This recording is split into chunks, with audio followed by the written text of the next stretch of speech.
and welcome to the Couple to Couple League podcast. Today's There you guest go. is Colleen ORourke.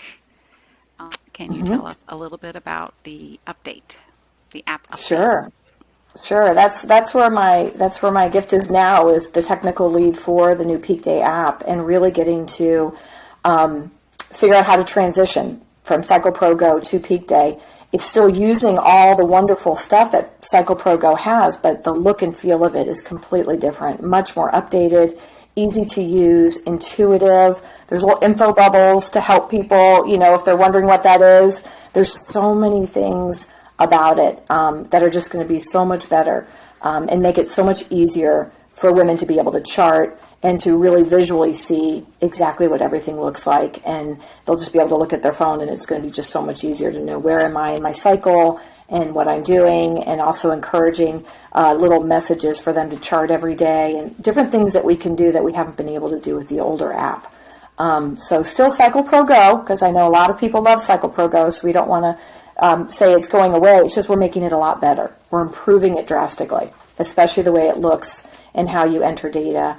It's just going to be a lot smarter. How can the teaching couples utilize the information that their students are entering? Sure. One of the best things, especially for some of our couples are older, or they still love their paper charts. We get that. It's okay. It's all, some people love the app. Some people, want to use it, or they don't have a smartphone. And in the past, it would always tie them together. And some of the teachers were so confused by that because they don't use it. So now it's going to be made so much easier for them to share with their teaching couple. They can email it, text it. They were able to do that before, but it was a little harder to figure out. Now, when they're on their chart, they can, just like you, if you have a smartphone, you can just look at it and you have all those options. As soon as you hit share, it'll be like text, Facebook, have all those things on the bottom to make it really easy to share their charts. And they can do multiple charts. So no matter what chart, if the teaching couple gets one chart and says, I need to see your past charts, they can just send them quickly the last two charts so that they can really see the progression and what their normal is for them, because every woman is different. So her cycle is going to look a little different than everyone else's, and so you can see what are their normal high temperatures, low temperatures, and things like that from their past charts. But it's really simple just to share it now. It's just a share button, just like you have with everything, and then it just goes right to there and shares it with the teaching couple. And then the teaching couple can pull it right up on their phone, take a peek, and then text them, email them, call them, whatever works best for each teaching couple to communicate with their students. So it is certainly good news. It seems like it's going to be so, engaging and fun to use and visually appealing. Yes. I showed it to my daughter because she's seen the old Cycle Pro Go, because I showed it to her and tried to get her to use it. And she was like, oh, I don't, And then I showed her this new, she goes, first thing, I love those colors. First thing out of her mouth, I love those. It made her happy to want to enter her data. And she just loved the look of it. So, but that's the hope, is that even young women can track. They'll have a whole tracking option of just tracking your chart, just tracking basic things like temperature. And so you'll be able to do that and use it, for their period and different things like that for young women to track. So it's very exciting.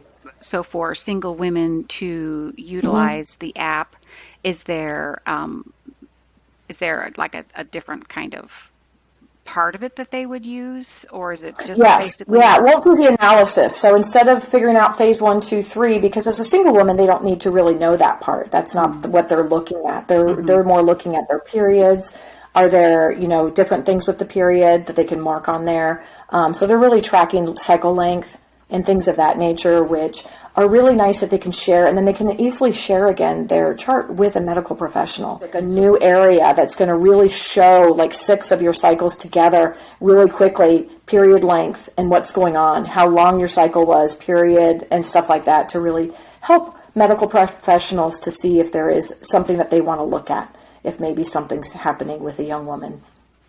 Yeah, that sounds very helpful. That's another benefit. Right. How did you learn about natural family planning? That's a great question. We were blessed to have a priest when we were getting married who really highly recommended we use natural family planning in our marriage He knew our story and where we were, and he was a huge proponent. He was in the Diocese of Arlington in Virginia, and he really recommended it. And of course, in my mind, I'm like, he's a single guy. He has no idea what he's talking about. He's not married. I had that typical mentality, I think, that a lot of our couples have, that how could this priest who's not married know what's best for my marriage? And so I didn't really listen to him until I went to a checkup. I was on a shot Depo-Provera, unfortunately. I had been convinced by my practitioner this was going to be great for me. And I took it, and I went for a checkup about 3 months before our wedding. And I had high blood pressure, and I was starting to suffer from depression. I didn't know it. I told them how I was feeling, and they immediately looked at me and said, those are big red flags. You can't take the shot anymore. But don't worry, you won't get pregnant for at least a year.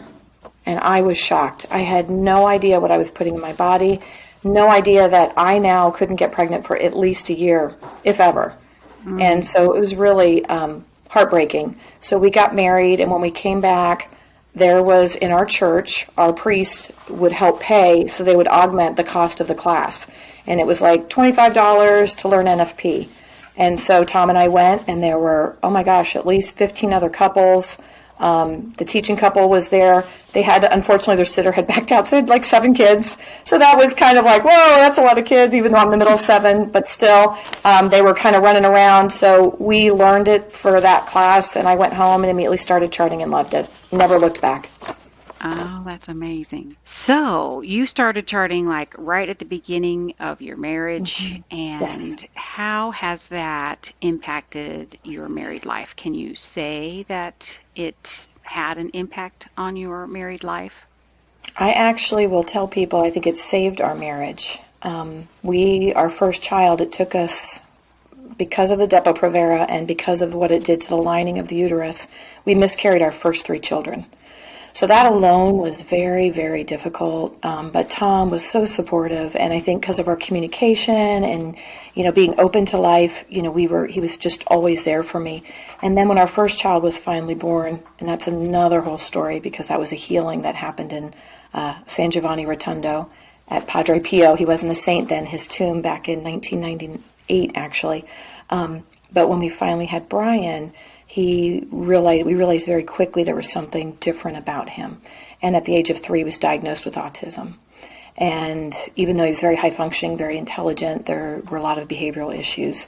And what we discovered as we went through this process with our son Brian is that within 5 years of a diagnosis like that for a child, when they've had something severely wrong, the divorce rate is 85%. Within the first 5 years. And within 10 years, it's about 95%. So we're in this tiny 5%. And we would go to different functions and things, and it was always single parents, single dad, single mom, that were working with these kids with autism, especially like Brian, who had really severe behavior issues. And so we always, when we give our talk, we talk about how we truly believe that because we were using NFP and we were the communication skills and all the love and the respect and the intimacy, the increase of intimacy in your marriage is unbelievable. We had one couple, sorry if I go off track, but we had one couple when we were giving a talk to the engaged couples in the Archdiocese of Cincinnati, about 90 couples, so 180, come up to us afterward and was talking to us about NFP and said, I live with my boyfriend and we don't ever talk, it's like sex is nothing, but you guys are thinking about it every day because you're checking your signs and you know where you are. And she's like, that must just be amazing. And I never thought about it in that sense, but in her mind, she saw this intimacy. And we've even I was in Kroger one time just talking to Tom on the phone. It's about 5 years ago. And the lady said, oh, are you newly married? And I said, no, I've been married 20 years. And she's like, oh, and you still talk to your husband that way? So just those little things, wow. I believe that NFP just really fosters in your marriage, and that's why we tell all of our engaged couples, this is a better way to live your marriage. We're not trying to beat you up for the choices you've made prior to coming to class or what you're doing, but we're just trying to give you this better way to live your marriage. Beautiful. Oh, that is beautiful. That's amazing. Thank you.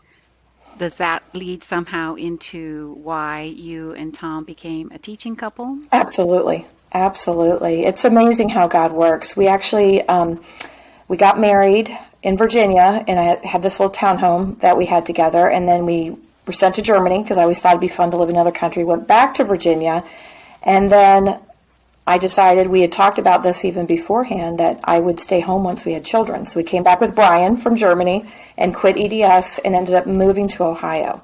And so we went from having this group of friends that knew us one way, and then when we came to Ohio, it was like we had this whole new set, and it was interesting. All the couples that we kept meeting used natural family planning. And none of the couples in Virginia did, even though we shared the good news, and they'd be like, no, you and Tom just get along great. It has nothing to do with NFP. We were trying to explain to them. As we were starting to see more and more, I don't think we realized back in Virginia why we were different. It was when we came here and met other couples, and they were similar to how we were as far as intimacy and the way they respected each other. We just were drawn to them. And they'd been married, 10, 20 years. And so we ended up meeting, and lo and behold, one of them told our priest at the church at the time that, they couldn't teach NFP. He wanted them to teach NFP, but that we could. And so he came to our house, and we had Brian that was, being diagnosed with autism. And then Michael was I think Michael was a year. And we said, you know what? Yes, we did stuff apart. He was in Knights of Columbus. I was super active in the Moms Club, but we wanted to do something together, a ministry together. And so we really looked at, when we started teaching NFP, as our date time. So once a month on a Sunday afternoon, we would teach this class, and then our babysitter, which was usually parents or, other CCL promoters or that would help us out, their older kids, we would have a little date time. So it's been such a blessing. But it definitely, using NFP, we wanted to share this. Once we figured out that, oh my gosh, because our other friends, some of them were getting divorced already. We had just been married 5 years, and we were seeing our friends divorce and have really a lot of trauma in their marriage already. And we realized we want to share this good news with other engaged couples. So how has the NFP, or natural family planning, landscape changed recently? So, when Tom and I started teaching 20 years ago, it was very Catholic. It was natural family planning, and the church really recommended it. But now we're seeing, in the past, 5 years, this huge explosion to what we call femtech, where women are realizing that they don't want to be on these drugs. They don't want to be on something that's, hurting their body or, impacting their cycles like I had, that's causing these issues.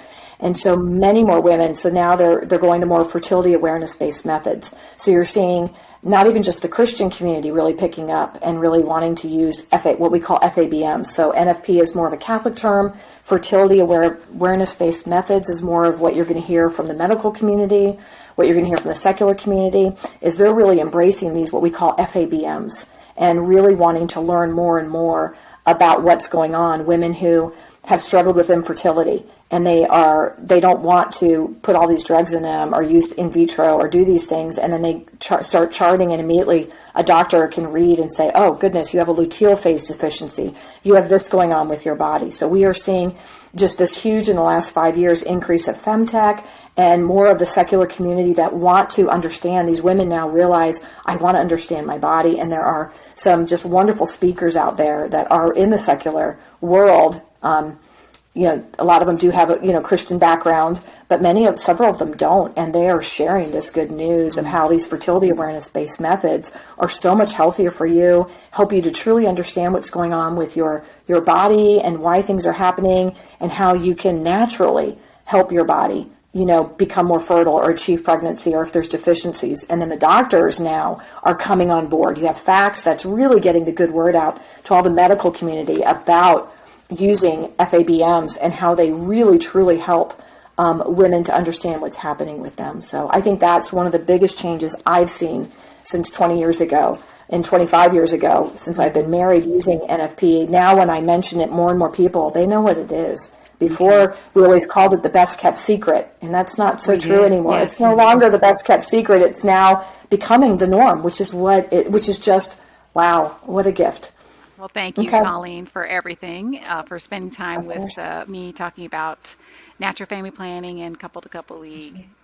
All right. Thank you very much. God bless. God bless. Colleen. Bye-bye.